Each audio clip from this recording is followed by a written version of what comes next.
Secret. That is the name of my game. A few things before we start. I will be going over, first of all, what is the Great Doll Secret, go through the game, kind of explain background on that. Then I'm going to teach you how to play it, and then I'm going to try to tie everything together and kind of explain why this all kind of works. And some things I want you to keep in mind while watching the presentation and looking at the slides that I was thinking about while making it are, first of all, I want you to keep in mind that the goal of this is to let people have fun. Because if you're not having fun, you're not engaged, you're not focused, you're just not getting anything out of it.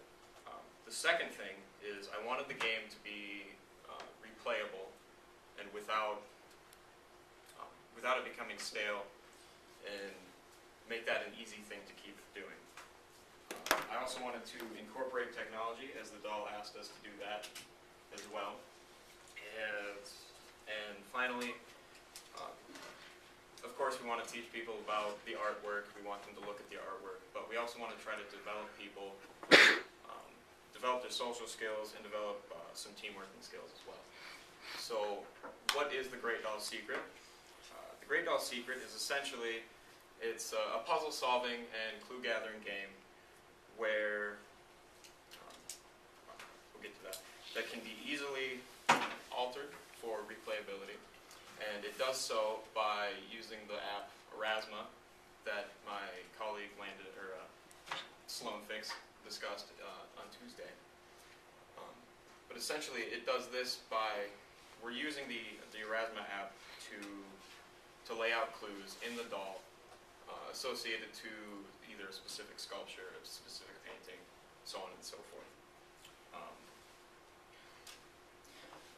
It's a team, we can build teamwork because as you're playing, you're working with either one partner or another, or three, to go through and solve the puzzles, complete the challenges, whatever the game has you do. Well, while I was making this, I was focused on the late elementary, middle school age because that age group is able to go out and accomplish these things on their own, not only because they're going through the independent stage and they won't accept any other help, but also because they are developed enough and they are smart enough to try to handle these problems. It can also be tailored to new exhibits, it can be tailored around holidays, and it's added on to special events, and just is generally very versatile. And now, moving on to something more important, how do we play the game? Before we can explain that, we need to go over the materials, which luckily are only a cell phone and or a tablet with the Erasma app. Many people have smartphones.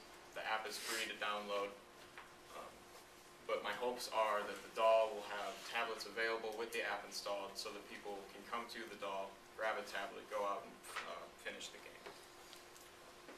The goal of the game is to advance through the 4 tiers of increasing difficulty, with the final and the 4th and final tier being a collaboration between 2 different teams, as each one will have approximately half of the final clue. Teams are 2 to 3, like I stated. You're not allowed to speak to other teams. You may speak within your team.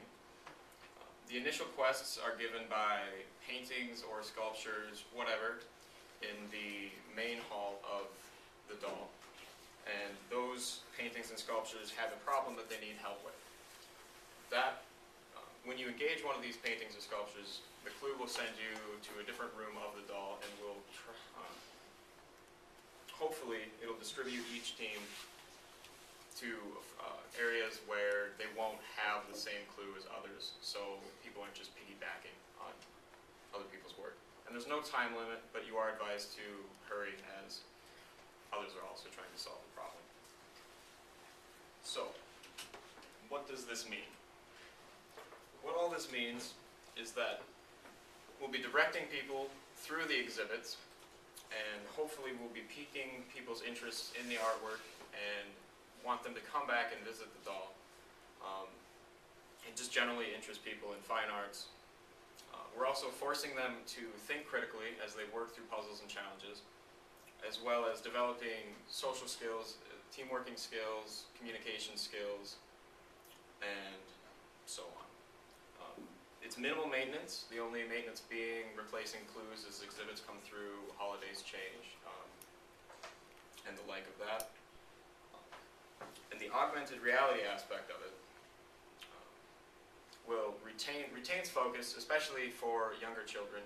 It adds a new level of depth and sort of a personal feel as the paintings literally pop out at you and talk to you with their issues and give you clues or try to distract you. So thank you for listening, and are there any questions?